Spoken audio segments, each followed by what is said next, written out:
Hey, wine moms, and thank you for listening to this MW Network and Emma Don production. Now available on Spotify, Apple Podcasts, Google Podcasts, themommywines.com, and wherever else you get your favorite podcasts. For exclusive content and early access, make sure to tune in on Patreon. How are you? I'm good. How are you? Good. Did you Good. have any trouble downloading the app? No, I use it for my own podcast. So I Perfect. totally spaced that you didn't have my phone number. So I just logged in quick because I'm like, gosh, I'm not hearing from her. And so I just logged into my email and I was like, oh, there it is. So I apologize. I've just been sitting here kind of playing on the phone waiting. So here we are. Yeah. I just ordered Instacart, so. Oh, perfect. I have not used that yet. You haven't? No. You're missing out on life. I guess. It is.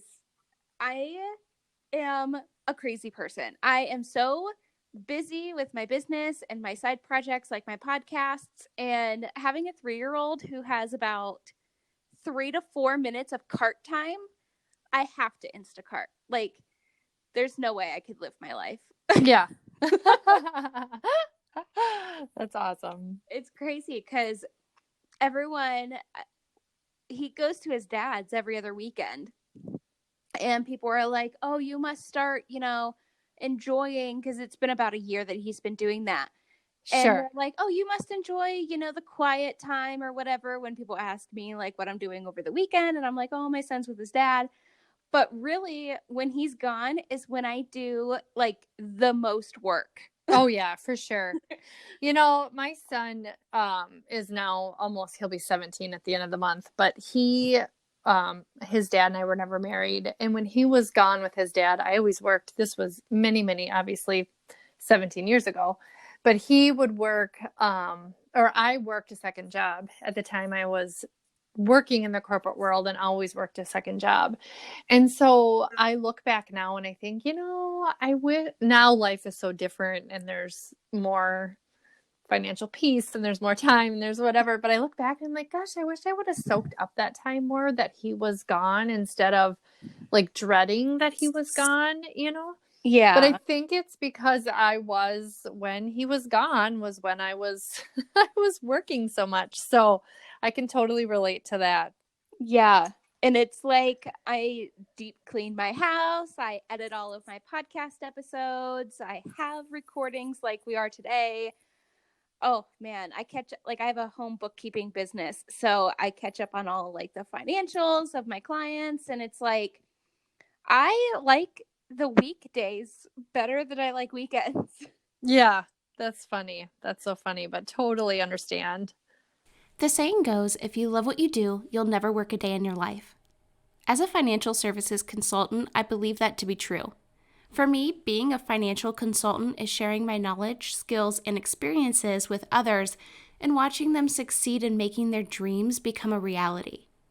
With a decade of family and business financial planning experience, I decided to leave behind the 9-to-5, high-rise, corporate grind for a more personal and flexible lifestyle. I am now able to aid in the success of my clients that I want to work with, while being the mother I always wanted to be.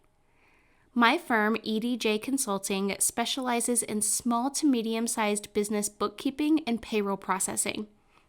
If you are a business owner or know someone who is and located in the U.S., please go visit emmadon.com for a full list of professional services offered. Now, if you're a mom like me and looking for a more flexible professional career opportunity that you can do anywhere, anytime, maybe becoming a home bookkeeper is right for you. Pre-sales for the Home Bookkeeper Masterclass are now available under the resources page on my website, emmadon.com. This course includes everything you need to know about starting your own home bookkeeping business, from learning the #1 accounting program to building your brand and gaining your first clients. Go visit emmadon.com today. Well, hi, everyone, and welcome back to the Mommy Wines podcast. I am your host, Emma Don, and today I am sitting down with Jenny, who is a wife and a mother and a brain cancer warrior. Welcome to the show. Thank you. You're welcome. I'm so excited to talk to you because I've never had a guest with such an extreme like life circumstance on the show before. Gosh, it's hard to even, I was diagnosed in April, and I'll kind of go into my story just a little bit so that your listeners kind of know what came about and why and how we got to where we are today. But hearing you even say that, I still don't even think I've wrapped my mind around the fact that this is my story and my life. I mean, everything's gone so fast. It was just April of 2019 that we were totally sideswiped by the diagnosis. We had no, I mean, we didn't see it coming. And so when Well, you say yeah. that, I just, this is my story for real. It's one of those things where you're like, okay, yeah, like I know it happens to other people, or you might see it in like a drama TV show, but I don't think if I were you, I could wrap my head around it either, because that's just something I know, like breast cancer and things run in my family, so I'm pretty proactive about that, but like I don't even know what I would do if there was even a diagnosis of that. Like it would still sideswipe me. Yeah. And, I think that what I've learned through processing this diagnosis and trying to really stay positive and not get down and out about it. I mean, there's bad days too, but I think that what I've learned is at first I kind of felt silly for being so naive that I didn't ever realize that something like this could happen to us. But I think that there's some real value in that, because I think it's not living in fear. We Yeah. hear other people being diagnosed, or, cancer is so common. And, but I had really very little family history. I had a little bit of family history, but nothing that was severe. And grandparents that had passed away from cancer, but there was some lifestyle choices that we assume contributed to that. And so I really kind of thought that I kind of took it for granted that I thought I would be healthy, and I was selling a nutritional supplement. I was doing CrossFit. I was running an in-home business, but also working outside of the home, cleaning homes. So I was very active. I ate healthy-ish. Like, we are a pretty healthy family. I drank my water that I was supposed to drink every day. And so I didn't think it would happen to me or to our family. And So, you know what kind of, just listening to you bring all that up, is how you just didn't think. I was recently, just yesterday, speaking with a anxiety and mental health coach, and she said that when it comes to mental health, there's tons of things that happen in the world, and if people were always fully aware of what's going on, then they would just be anxious all the time. mhm. And And I yeah, feel go like, ahead. yeah, everyone knows cancer exists, and everyone knows it's, this long distance, like possibility that it could happen. But I think until it's something that's a reality, people just kind of, I don't know, maybe it's their brain that's like protecting them, where they're like, okay, well, it's kind of like this mystical thing that exists, but until I feel like you're dealing with that, you really don't know how you would react. I agree completely. And for that reason, I've never dealt with um, where I would talk about anxiety as a diagnosis or that. I'm a worry wart, and I've always said that. But for that reason, I've explained for many years in the past that I don't watch the news. Not because I don't want to know what's going on in our world, but I don't read articles on Facebook that sometimes pop up about. Now I do a little more, because I'm like, well, now I realize that the reality is, whether you read the news story or not, but if I watched documentaries, or I read an article about a little person maybe who was diagnosed with cancer, or a tragedy that happened, or something going on in our world, I would over worry about it. And I know that about myself. So, not that I'm uneducated about what's going on in our world and what's possible, but I just chose to, exactly what you said, protect myself from some of those stories, some of those news articles, because I knew that it would create anxiety, and I would sit and worry about it when, Oh, I don't want to waste my time doing that. So, yeah. yeah, that's so true. I'm the same way. I haven't watched the news in well, probably since I was a little kid at my grandparents' house, but like I can't do it. I can't get all caught up. Or even just last night I was sitting down and I was watching the Instant Family movie with Mark Wahlberg. Oh, yes. Yep. And I was like bawling in tears. I was like, now I want to adopt like 500 babies. I know. Yes. I can relate to that. Yes. But I don't know. I guess it's one of those like kind of empathic things where I just, anything, any kind of sad story, a sick child, it affects me and I'm super sensitive about it. But Mhm. I do the same thing. I kind of just, protect myself and avoid negativity or sad stories as much as I can. Yes, absolutely. Absolutely. As a mom, I know how important it is to have a good meal, and more times than not, I need something prepared like now. And I mean like right now. Because Milo goes from happy to hangry in a matter of just minutes. I'm pretty sure he gets that hangry Jekyll and Hyde side from me, unfortunately, which sometimes makes it hard to make healthy choices and not just hit the nearest drive-thru window. But not anymore. That's why I love Real Good Foods. Real Good Foods is currently offering 10,000 free product vouchers to the first 10,000 folks that text Real Good to 474747. Feel good about meal times and snacks with Real Good food. Make sure to text Real Good to 474747 for your chance to try Real Good Foods for free. Once again, text Real Good to 474747. So this was back in April. How did your family react to this? Yeah. Well, I'll kind of tell you what happened. So like I said, I kind of touched on it, but I'm a mom to 4 kids. I have 2 teenagers and twins who are 9. Oh boy. Um, we had just entered the new year, and it just dawned on me a few weeks ago. My son and I have a podcast that I've since started since being sick, and my teenage son was a guest with me, and there was a lot of things speaking with him that I didn't realize. There's a lot of things that we can learn from our kids as they grow up. It's incredible when we really stop and listen to them and hear their perspective and what they think about things or what their take on things are. But it dawned on me that, the new year started, we were rolling into 2019, super excited because 2018 had been awesome. I had been an in-home childcare provider for many years and had retired about a year and a half before that. So like I said, I was cleaning homes very part-time. I was home Friday through Sunday. I dropped my kids off at school every day, and I was home before they got off the bus in the afternoon. So my days were short. I was in control. I had time freedom.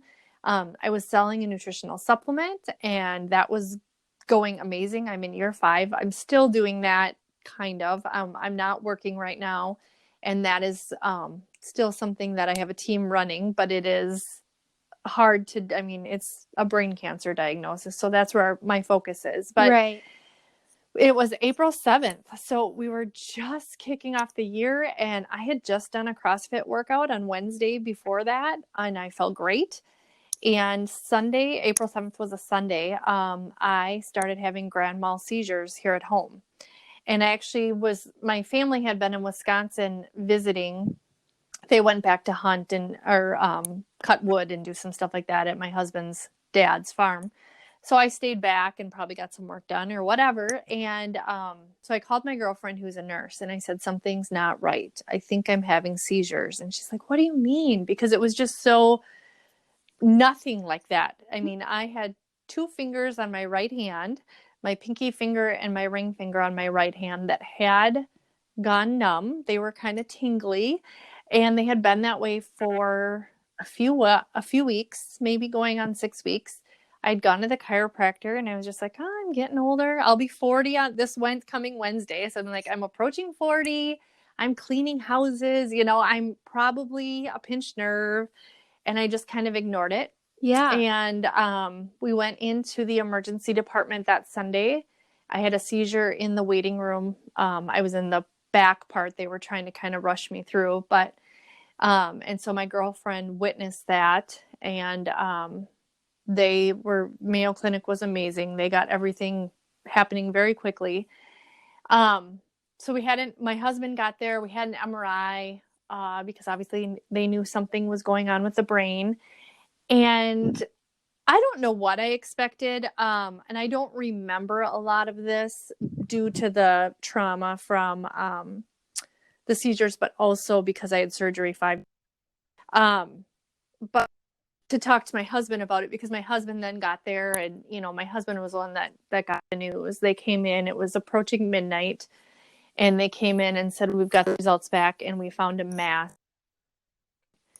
And I think he, even when he called family and friends that night, having it be midnight, 1 a.m., whatever, he kind of made light of it.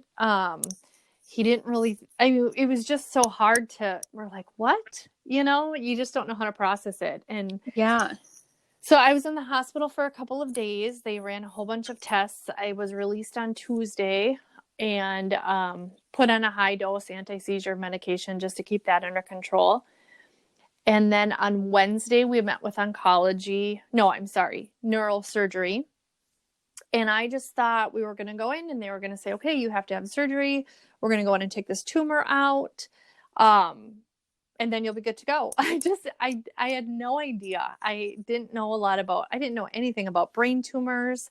I had heard, unfortunately, one of my teenage son's friends, when he was in middle school, passed away from brain cancer, but I didn't know anything aside from that story. And we went in and met with neurosurgeons on Wednesday, and we were told it was inoperable. It's sitting right on my motor strip on the left side of my brain, and it's putting pressure there, which is my right two fingers had gone numb, and why the seizure activity was all on the right side of my body. And so, but they still need, so that week. So everything went super fast from Sunday going into the emergency room, Wednesday being told, we can't we can't just go in and remove this, but we have to get some biopsies, to Friday, April 12th, having brain surgery where they went in and got 6 biopsies of the tumor. And then I was in the ICU for 13 days, literally go home, rest, recover, take it easy, from brain surgery. And then we waited, and it was the longest 13 days of our lives because we had no idea if it was cancer, if it was benign, how aggressive it was, if this was going to take my life soon, or we had no idea. Oh, yeah, that would be miserable. I hate how hospitals are always like, okay, now go home and wait. I know. And I appreciate it now because they really, when they did come back with the diagnosis, they had all the information. Yeah. And being here in Rochester, I'm in Rochester, Minnesota. We have the Mayo Clinic, right here, a few miles away. And I am in some groups on Facebook. So there's people from all over the world in these groups. And sometimes some of the stories I hear or the questions that they have that maybe aren't answered by their healthcare team, I feel like, oh my gosh, I'm so blessed because they've answered every question. They've went through everything with me. I have my brain tumor oncologist cell phone number in my phone in case I've never used it. But they are so dedicated to not only treating you long-term and fighting the cancer, but also so that this process isn't terrible. There's terrible days, but they know that I have young kids at home, and I've told them from the very beginning that I need to function. I can't have a year off of life because I have little kids to raise. But when we went in then 13 days later, and that's when I truly experienced, I think for the first time, an anxiety or panic attack, was right before the appointment. I realize now that's probably what it was. At the time, I thought I was just really sick and like I didn't know what was going on. But now I look back and think the stress was too much. But well, I'm sure nobody blames you for that. Oh, it was just crazy. And I've spoke quite a few times. I have spoke at some cancer events. I've spoken on the news a few times. I have a podcast I've shared on other people's podcasts. That's kind of been my saving grace, or my purpose with all of this, is to share my story. But I totally just lost my train of thought. Oh, that happens to me all the time. Oh my gosh, it happens to me. So train of thought and memory are two things that I'm really starting to realize there's some impact here. But people showing up for us. So from the day we were diagnosed all the way up until today, we've had so many people show up for us, whether it's cooking a meal, sending a card, sending a gift, giving a donation to the GoFundMe, or whatever it is in any way, shape, or form. And so my message has kind of been, or my here's my takeaway that I want you to walk away from listening to my story is, we can show up for people in so many different ways. And it might just be sending a text message to somebody to say, hey, you crossed my mind today. I believe those are little nudges. And so when you get those little nudges and somebody crosses your mind out of the blue, I don't believe that's just a coincidence.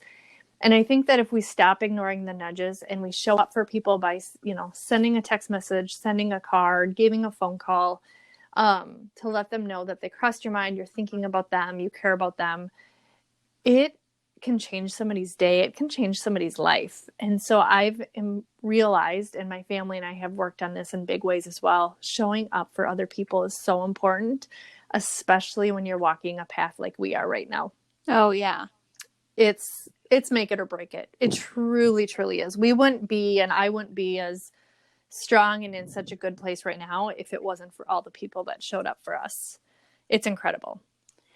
I can only imagine, it's kind of a little sad, but oftentimes it takes something like this to kind of put into perspective the community in your life that you've built.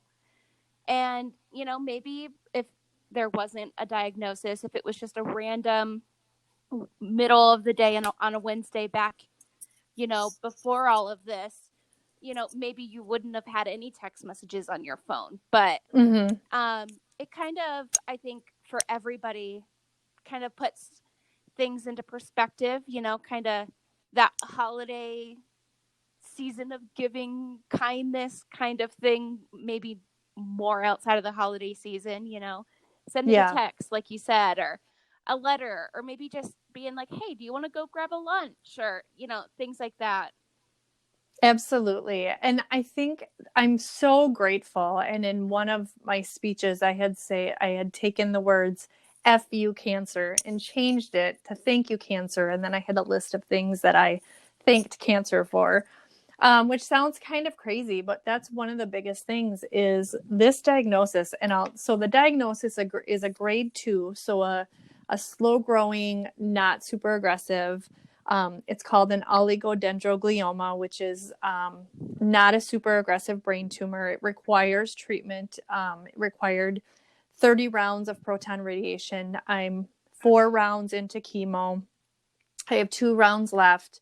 I've struggled some with the chemo, but it was a good diagnosis. I'm going to live, and I've just recently connected with a few people, again, around the world, who have the same exact diagnosis as I do. And it takes a while to find those people because brain tumors and brain cancer is just not a high percentage of cancers. There's not a lot of research out there. There's not a lot of funding. And there's just, now I feel like I know a ton of people because that becomes your community. And I'm like, these are so common. Right. How can I know all these people? But it's because I'm in that community right now.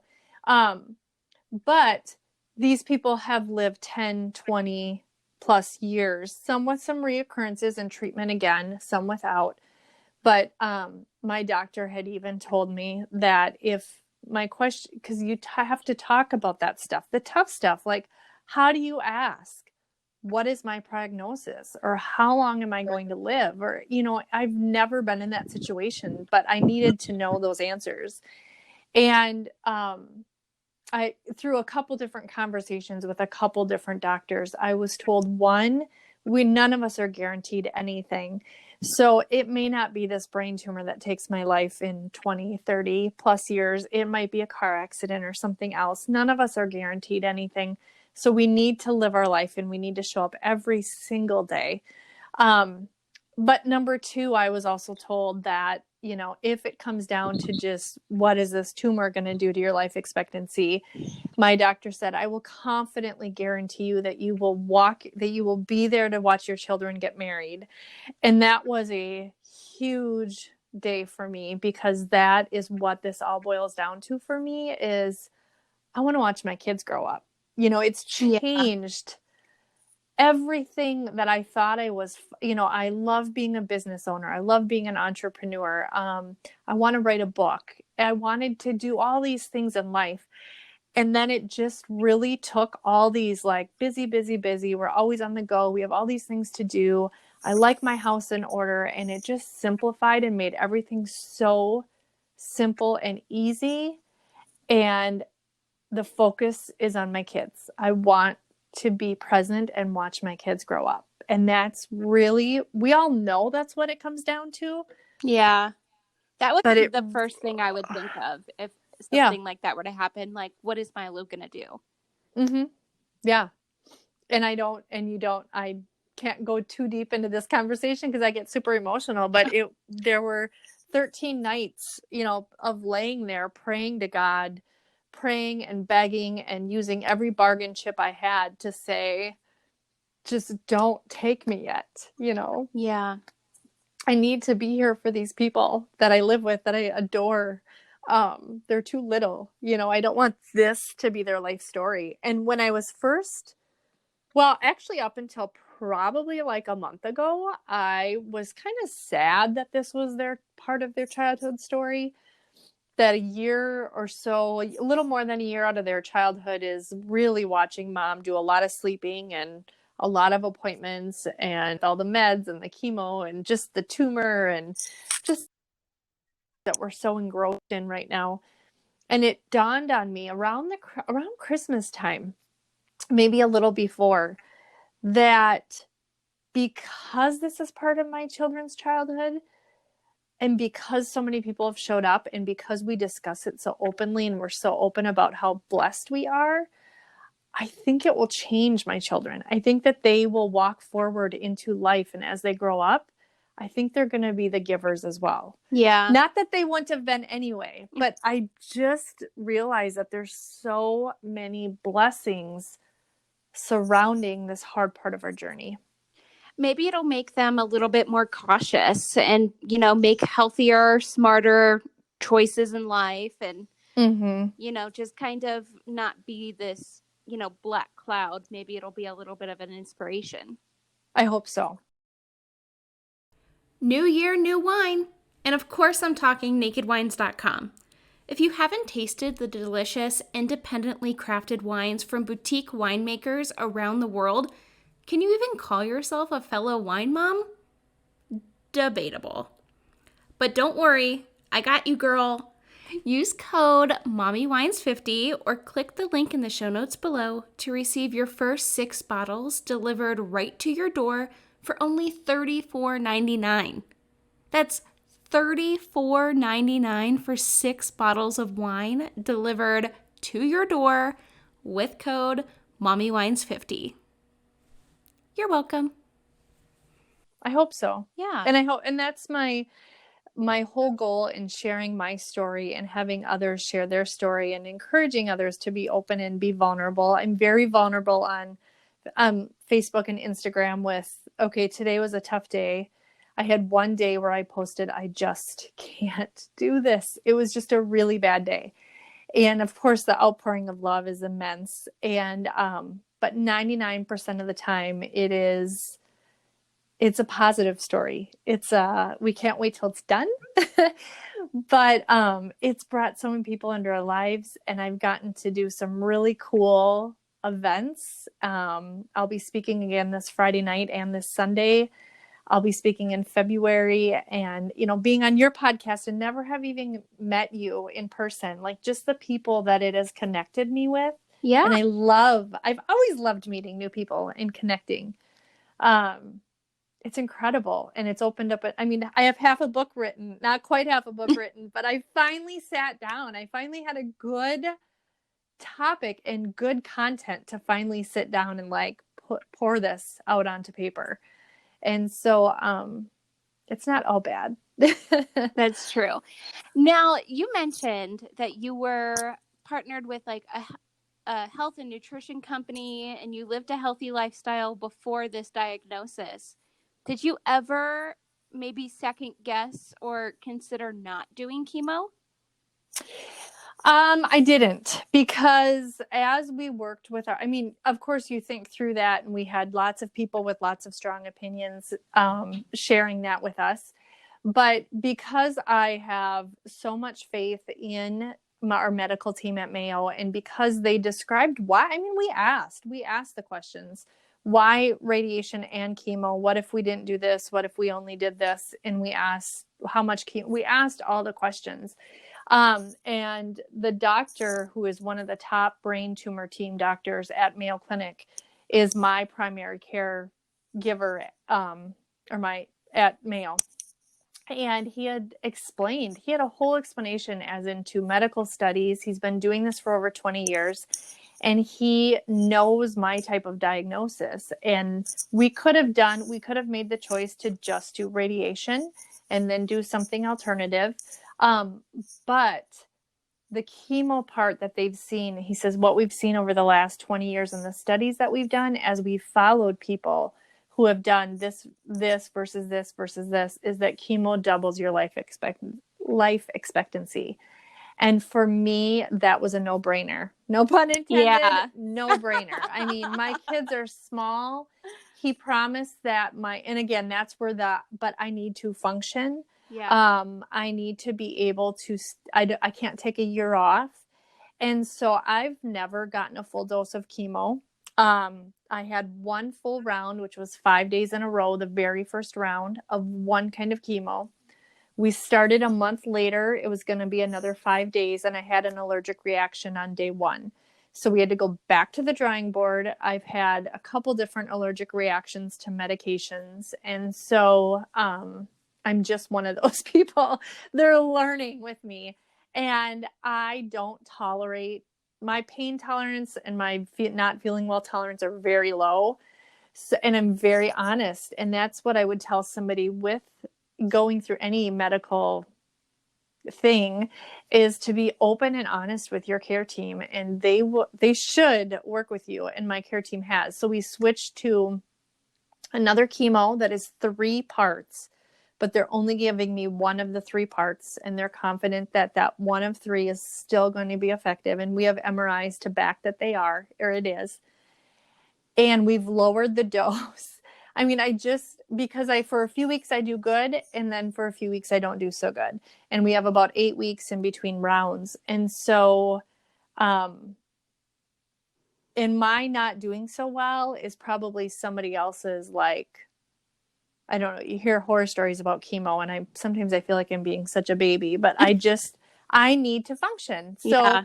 when I had a weekend where I had slept 30 hours in a weekend because I was so fatigued, I went back to the care team and said, this isn't acceptable. And they totally agreed. That's okay. Now we're interfering with your ability to function and live your life. That And sounds like a vacation. Oh my gosh, it was terrible because you're home. Yeah.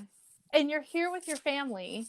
But you can't, like, I got out of bed to eat and use the bathroom and take medicine, and it was right. And I slept hard. It wasn't just laying in bed resting. I was sleeping that entire time. And that's not living your life. That's not quality of life. And so they lowered the dose again. So I'm not getting a full dose of chemo. I'm only doing 6 rounds. They're 8 weeks apart. It's well tolerable chemo. So for me, just discussing it all and going through it all. Now, of course, we're still making healthy choices. We've still tweaked things. I'm looking forward to getting back into the gym and detoxing after all of this and all of those things that come with the health and nutrition and wellness and all of that. But for me, it was really well explained, and it was a pretty easy decision for us to go ahead and do the radiation with the chemo. Yeah, that's always been something that's been in the back of my mind because I watched my grandma go through chemo when she had breast cancer. And it was it just took such a toll. It was exhausting, it was painful, and it just made her so sick, took such a toll on her and her body. And I always kind of considered what I would do because I know that this is a family trait and it's Mm-hmm. a possibility for me. So I've always really considered, what options would I do? How would I, want to live my life? And it's always been something I was like battling back and forth. Like if this happened to me, which I'm not saying it would or doesn't or will or won't, but it's just something that I've always kind of had in the back of my mind. And I don't know, like I've always been really like on the edge with it. But it's good that your doctors and your medical team are kind of customizing it, to Mm-hmm. fit you in your life. Absolutely. And I have no pain. I'm not in pain. The biggest thing that I struggle with is the fatigue. Um, and then some, I've been diagnosed with asthma. Now I've never suffered from it, but it's a little hard on my lungs. So I'll have about a week and a half of a cough that's just an irritating cough. Lungs are just inflamed. And so I've got some side effects that are frustrating and that they do interfere, and I do sleep a lot, but I'm not in pain. I'm living my life to the extent that I can. Like I said, we're out and about. I'm attending my kids' sporting events. I'll miss one here and there because it might be during the weeks where I just don't feel well. But for me, doubling my life expectancy when my kids are so small, I'm not 80 years old and looking at quality versus quantity. Yeah. I need both. And I really trusted my care team. Had I had any reservations, I would, of course, asked for that second opinion. But I just feel like the care team that we're working with are incredible, and I have so much faith and trust in them.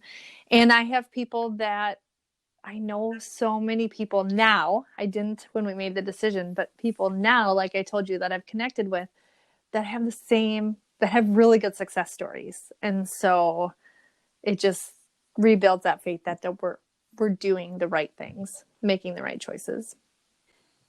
Yeah, that definitely is helpful and that makes so much sense. Now, besides the seizures and the numbing in your fingers, were there any signs that you might have been like, hey, something's not right? Like, was your vision going in and out? Did you have headaches?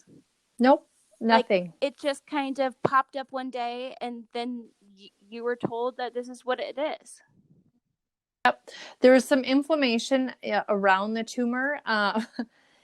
Full disclosure, I had gone out the night before and had some cocktails with a girlfriend because my husband and kids were out of town. And the doctor said I kind of created the perfect storm because I'm not a drinker and I don't drink that much very often. I had had a couple cocktails. We had stayed out late.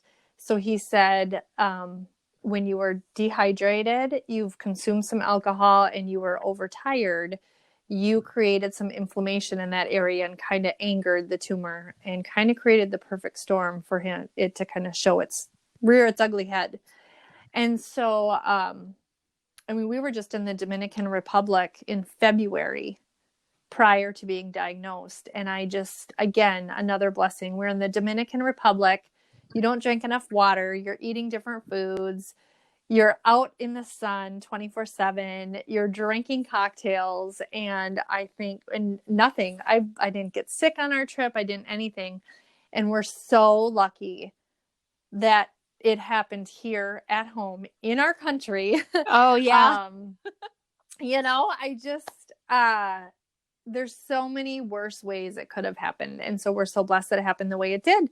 But it was just the right timing. It happened when it was supposed to happen. And it happened, like I said, here in a safe place. And I was able to get to the ER right away and be where my care is taken care of. And thank goodness for that. Well, there you go. That's your book title. Yeah. Margaritas for health. Yeah.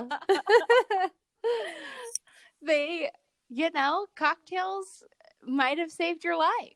Exactly. I joke with my girlfriend and tell her, I'm like, you're my guardian angel. You probably saved my life. But I always pick on her that she made me drink too much that night. But there was no forcing there. But yeah, it just goes to show you too that your lifestyle, I just wasn't, and I have now, of course, not had any drinks. I have no desire. I don't ever foresee, I love mimosas, and there is zero interest. I don't miss it. But we are just doing everything that we can to be as healthy as we can, but also live our life. They say, eat the cake. I'm not one extreme or the other, and I don't know that I ever will be. But just being more conscious of different decisions and that. Yeah, that's so crazy. I'm sure definitely like alcohol would not be a good thing to mix with chemotherapy. That would just be a absolutely recipe not. for the worst hangover in the world. Right. So, where do you see life going now? That's a good question. We have, like I said, we have 2 rounds left, so it's going to take us into May or June, with probably 8 weeks after that last round of some recovery time. I've got a few different ideas of things I want to do. I want to get this book finished up and, of course, get it published. A girlfriend and I have discussed a couple different ideas because my mind is still always going, and there's stuff I want to do when we're done. I want to continue to share my story. I absolutely love podcasting. But as to what are new, I don't want to just go back to our old normal life and get back into the day-to-day and forget this journey, or forget the impact, or forget the mindset that it's created for myself and my family as well. Because I'm in such a different mindset. I'm in such a different space. We've really slowed down. We really don't take things for granted. We pay attention to how we can help other people. We pay attention to how people are helping us. And that's not something that we do in our everyday life when we're not facing something. And so my prayer and my hope is that we continue to be aware of those things, and we continue to be involved, and we want to help others that are walking. It may not be a brain cancer diagnosis, it may not be a cancer diagnosis, but somebody walking a difficult path. We want to show up for people. And that's part of we've done a lot of that. There's a lot we could do while I was sick. But we'll obviously be able to do a lot more after. And so we talk about that at the supper table, things that we can do for other people. So that's kind of where we're at with that.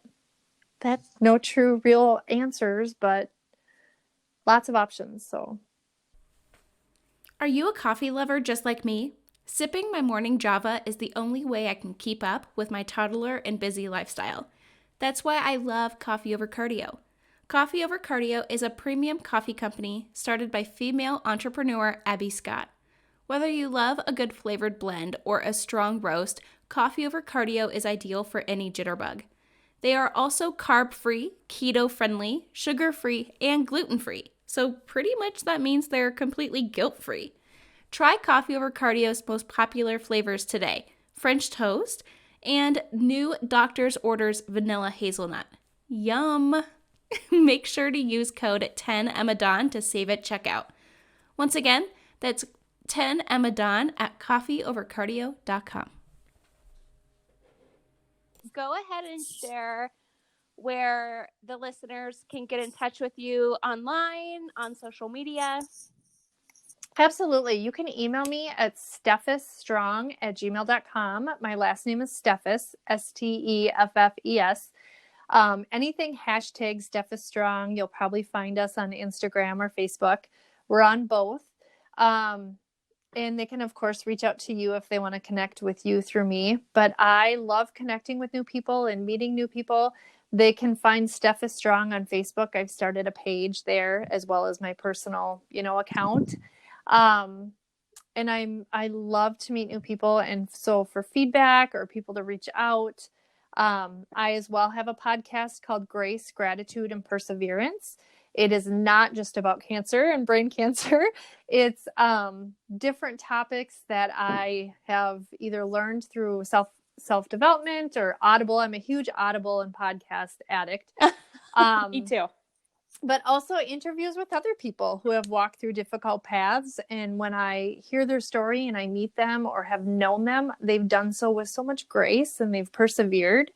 And so I interview them on my podcast. So there's lots of ways that they can find me and connect. So Perfect. Well, I loved hearing your story. You are so empowering and inspiring. And I just can't believe you've handled such a scary diagnosis with so much grace. And you have such a good, positive outlook on it. And I loved having you as my guest today. And I hope everybody else enjoyed your episode as well. thank you. You're welcome. So definitely go reach out to her, listen to her podcast. Who knows? Maybe she'll join the MW network and join the team of mommy podcasters out there. But I think that's going to end our episode. Thank you so much. Awesome. Thank you, Emma. You're welcome. Stay in touch. We'll talk soon. Will do. Bye-bye. Bye. Thank you for listening to this episode of the Mommy Wines podcast. Make sure to leave a rating and review. To support the show you love, check out the exclusive branded merchandise on themommywines.com. For extra sassy, honest, and potentially controversial content, make sure to join me over on the Mommy Wines Patreon. Also, don't forget to check out the other shows on the MW network. If you love scary stories and true crime, you'll love Tales After Dark. More shows are coming soon, so make sure to stay connected on social at Mommy Wines Podcast. And until next Wine Wednesday, mamas, parent and drink responsibly.